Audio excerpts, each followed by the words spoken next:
सर्वेभ्यो नमो नमः। शमेषाम् आदरणीयानां विद्वत्तल्लजानाम् आचार्यचराणां काव्यामृतम् इत्यस्मिन् आमुखपटले हार्दं स्वागतम् अभिनन्दनम् अभिवादनं च वर्तते। अद्य वयं महाकवि भर्तृहरिविरचितस्य नीतिशतकमित्यस्य ग्रंथविशिष्टस्य विषये किंचित चर्चां चर्चामः।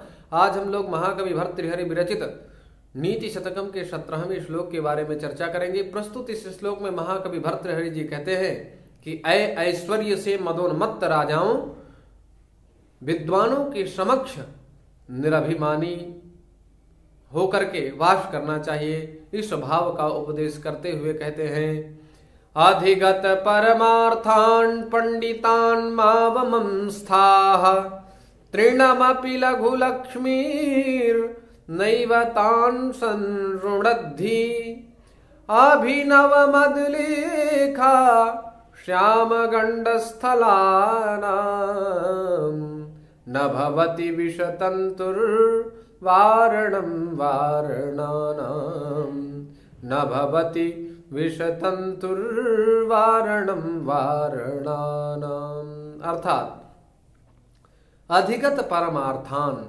अधिगतः प्राप्तः ज्ञातः, अर्थात अधिगतः जिसने जान लिया है, परमार्थान परम तत्व को जिसने जान लिया है, जिन आचार्यों ने, जिन विद्वान मनीषियों ने परम तत्व को जान लिया है, ऐसे पंडितान, ऐसे पंडितों से, ऐसे पंडितों को मावमंस्थाः, मां अर्थात मत, अवमंस्थाः अर्थात अपमानित करो।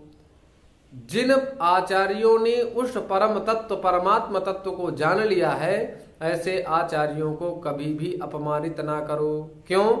कहते तृण मिव लघु लक्ष्मीर, तृण के सदृश जो तुच्छ लक्ष्मी है, उस तुच्छ लक्ष्मी के माध्यम से नैव तान् संऋणद्धि, उनको रोका नहीं जा सकता, उनको वशीभूत नहीं किया जा सकता। तो आप ऐश्वर्य अर्थात आपके पास सामर्थ्य भी है, लक्ष्मीवान भी हैं, इसलिए आप ऐसा न समझिए कि हम विद्वानों को लक्ष्मी के माध्यम से उनको वशीभूत कर सकते हैं। यह आपका गलत विचार है। क्यों?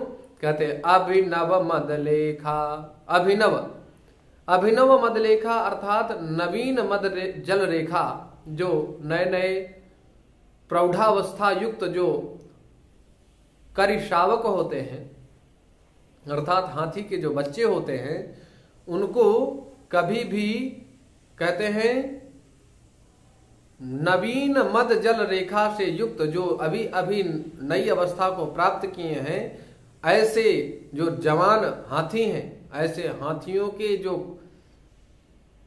हाथियों का जो मद बह रहा है, ऐसे मदमस्त जो हाथी हैं, या नवीन अवस्था से परिपूर्ण जो हाथी हैं, ऐसे हाथियों को कहते हैं वारणानाम। विष तंतु, विष तंतु, विष अर्थात होता है कमल, तंतु अर्थात रेशा, तो कमल नाल के माध्यम से, वारणम अर्थात बंधन, न भवति। अगर आप सोचें कि हम विद्वानों को लक्ष्मी के माध्यम से वशीभूत कर सकते हैं, तो यह आपका गलत विचार है। क्योंकि जो नई अवस्था से परिपूर्ण होते हैं, ऐसे करिशावक, हस्ती शावक, हाथी के बच्चे जो नई अवस्था को प्राप्त कर लिए हैं, ऐसे हाथी के बच्चे को कभी भी कमल नाल के माध्यम से बांधा नहीं जा सकता। जिस प्रकार से कमल नाल के द्वारा मदमस्त, मद जिनका बह रहा है, ऐसे करिशावकों को कमल नाल के माध्यम से बांधा नहीं जा सकता, उसी प्रकार से ऐ राजाओं, जिस लक्ष्मी धन के ऐश्वर्य में आप दर्पित हो रहे हैं, ऐसे अभिमान को त्याग देना चाहिए और निराभिमानी होकर के आपको उनके पास वास करना चाहिए। यदि आप ऐसा नहीं करते हैं तो आपकी तुच्छ, तृण के सदृश जो तुच्छ लक्ष्मी है, उस लक्ष्मी के माध्यम से आप उनको वशीभूत नहीं कर सकते हैं। इस भाव का निरूपण करते हुए भर्तृहरि जी ने राजाओं को समझाया है। आइए हम लोग इस श्लोक में जो विशेष क्लिष्ट पद हैं, उन क्लिष्ट पदों के बारे में चर्चा करेंगे। तो कहते हैं अधिगतः, अधिगतः अधि उपसर्ग पूर्वक गम दृगतौ धातु से अक्ता प्रत्यय होता है तो अधिगतः यह पद निष्पन्न होता है। परमार्थान ये द्वितीय बहुवचन का रूप है और पंडितान, पंडितान भी द्वितीय बहुवचन का रूप है। तो अधिगतः ज्ञातः परमार्थः तत्वार्थः यैहि ते अधिगत परमार्थाः तादृशभूताः ये ही पंडिताः ते अधिगत परमार्थाः पंडिताः। अर्थात जहां पर बहुब्रीहि समास है, अधिगत परमार्थान यह संपूर्ण एक पद है, द्वितीया बहुवचनांत। अधिगतः ज्ञातः परमार्थः तत्वार्थः यही, यहाँ पर बहुब्रीहि समास का निरूपण किया गया है। अवमंस्थाः अव उपसर्ग पूर्वक मन ज्ञाने धातु से लुंग लकार मध्यम पुरुष एक वचन में ममस्थाः यह पद निष्पन्न होता है और अव उपसर्ग है यहाँ पर, तो अवमंस्थाः। न मांग योगे तो अट आट का आगम भी नहीं हो पाएगा। तृणमिव त्रुहु वृद्धौ इस धातु से नक का आगम होता है और हकार का लोप हो जाता है, जिससे तृण यह पद निष्पन्न होता है। लघु लक्ष्मीर, लक्ष्मीर यहाँ पर लक्ष्य लक्षणे या फिर लक्ष्य आलोचने या फिर लक्ष्य अंकने इस धातु से ई प्रत्यय होता है और मुट का आगम हो जाता है। लक्ष्मीर मुट, तो मुट का आगम हो जाता है तो लक्ष्मी यह पद निष्पन्न हो जाता है और टित होने के कारण गीप हो जाता है, तो लक्ष्मी यह पद निष्पन्न होता है। तान तद शब्द द्वितीय बहुवचन में तान यह पद निष्पन्न होता है।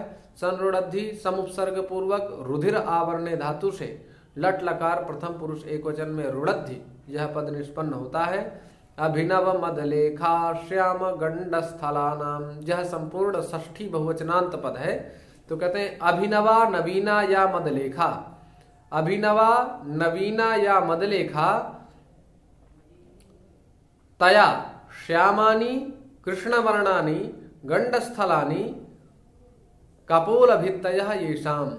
अर्थात अभिनवा नवीना या मदलेखा तया कृष्णवर्णानि गंडस्थलानि कपोलभित्तयः येषाम् ते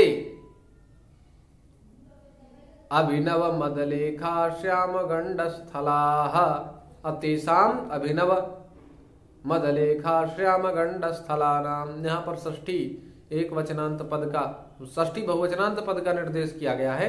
भवति भूधातोः लट लकारे रूपम और विषतंतु विष प्रवेशने धातु से क्विप प्रत्यय होता है तो विष यह पद निष्पन्न होता है, इसका अर्थ होता है कमल।